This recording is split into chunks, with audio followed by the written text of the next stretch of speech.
এই ফুটেজগুলি আছে না, তোমার ফুটেজগুলো আছে না, একদম ক্লিয়ার। তারা যে গুলি করতেছিল, যে ইভেন শুট করছে সেই ফুটেজও আছে। আমি মানে গুলিবিদ্ধ হয়েছে সেই ফুটেজ, যে পারপেট্রেটরের কথা বলতেছো তার ছবি আছে না ওর মধ্যে?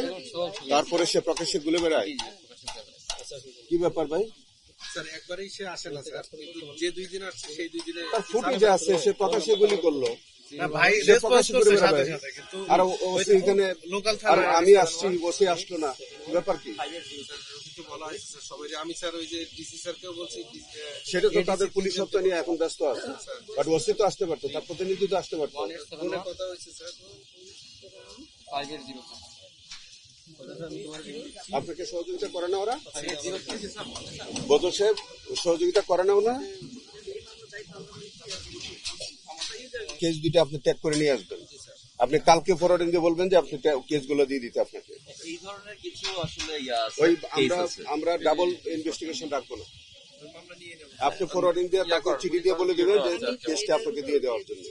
আমার যদি চিঠি লিখতে হয় আমি তাকে বলে দেবো, হ্যাঁ আমি দিয়ে দিব। আমি এখনই মৌখিকভাবে বলে দিচ্ছি, কালকের মধ্যে আপনি কেস নিয়ে আসবেন, কালকের মধ্যে নিয়ে আসবেন আপনি। না, বিষয়টা হচ্ছে আজকে আমরা জুলাই শহীদ পরিবারের সবার সাথে আমরা একটা গণশুনানির আয়োজন করেছি। কিছুক্ষণের মধ্যেই আমরা সবার সাথে হয়তো কথা বলবো। আমরা স্পটগুলো দেখবার জন্য বেরিয়েছি।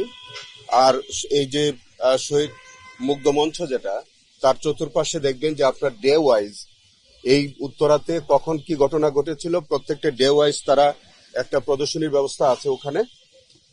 এবং এখানে প্রায় কতজনে শহীদ হলো এই জায়গাটা? 6 জন। এই রাস্তার মধ্যেই 6 জন শহীদ হয়েছে। আমরা স্পটগুলো একটু ভিজিট করছি। ইন দ্য মিন টাইম আমাদের এই ভিজিট করবার সময় আমাদের একজন ভিকটিম, যিনি একটা চোখ তার নষ্ট হয়ে আছে। তোমার নামটা কি? আমার নাম তাহমিদ হুজাইফা। তাহমিদের একটা চোখও গেছে, ডান চোখটা তার এখনো নষ্ট।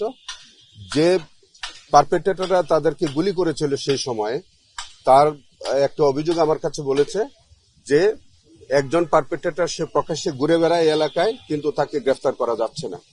সেই কারণে তাৎক্ষণিকভাবে আমাদের যে তদন্তকারী কর্মকর্তা, তাকে আমি নির্দেশনা দিয়েছি স্থানীয় পুলিশ তাকে যেন সহযোগিতা করে এবং তাকে 1 সপ্তাহের মধ্যে গ্রেফতারের জন্য, তাকে পাওয়া সাপেক্ষে 1 সপ্তাহের মধ্যে গ্রেফতারের জন্য আমি নির্দেশনা দিয়েছি। এবং সে যত বড় শক্তিশালী ব্যক্তি হোক, প্রভাবশালী ব্যক্তি হোক না কেন, তাকে আইনের আওতায় নিয়ে আসতে হবে। এই নির্দেশনাটাই দেওয়া হয়েছে। এবং আমাদের শহীদ পরিবারের যেসব সদস্যরা রয়েছে তারা নিরাপত্তাহীনতার কথা বলেছে। এখনই আমি ওসি সাহেবকে আমি বলে যাব যে আমাদের প্রত্যেকটা শহীদ পরিবারকে যেন তিনি নিরাপত্তার নিশ্চয়তা বিধান করেন। সেটা আমি এর আগেও বলেছি যে আমাদের জুলাই আন্দোলনের সম্পর্কিত যেসব মামলা হয়েছে বিভিন্ন থানায়, যেগুলো আমাদের আওতাধীন যেসব তদন্ত বা বিচার্য যে বিষয়গুলো আছে, এগুলো সাইমেলটেনিয়াসলি থানা পুলিশ যেগুলি করছে এগুলি সব আমরা তুলে নিয়ে আসবো। এবং তারই অংশ হিসাবে আমি এখন নির্দেশনা দিয়েছি যে আমাদের যে লোকাল যে ইনভেস্টিগেশন গুলো হচ্ছে এগুলি আমরা এখন তদন্ত করবো এবং তারা যেন সাইমেলটেনিয়াসলি আর কোন ইনভেস্টিগেশন না করে। আমি হয়তো কালকে অফিস আওয়ারে আমি চিঠি দিয়ে দিব, সেই ইনভেস্টিগেশনটা আমাদের তদন্ত সংস্থার আয়ু সেই ইনভেস্টিগেশনটা করবে। সেটা দেখেন, আমাদের তো লোকবলের সংকট আছে। আমরা স্থানীয় পুলিশ এবং আমাদের তদন্ত সংস্থার পুলিশ তারা যৌথভাবে কাজ করে, আমরা তাদেরকে সহযোগিতা করি, সুপারভাইজ করি। এবং সেই কারণে আজকে আমি সরজমিনে, আমি চিফ প্রসিকিউটর হিসেবে আমি সরজমিনে দেখবার জন্য এসেছি। সেখানে আমার তদন্তের অগ্রগতি সম্পর্কে আমি খোঁজখবর নিচ্ছি এবং আগামীতে যাতে এইটা আরো যাতে এই তদন্ত কাজটা যাতে আরো এক্সপার্টাইট করা যায় সেই বিষয়ে আমি হয়তো প্রয়োজনীয় দিক নির্দেশনা দিয়ে যাব। সেই কারণে আমি প্র্যাকটিক্যালি সরজমিনী জায়গাটাতে এসেছি। আমি সেটাই বলেছি যে আমাদের শহীদ পরিবারের প্রত্যেককে যাতে নিরাপত্তা নিশ্চিত করা হয়, সেই কারণে সেই জন্য আমি ওসিকে আমি এখন নির্দেশনা দিয়ে যাব। এবং অফিসিয়ালি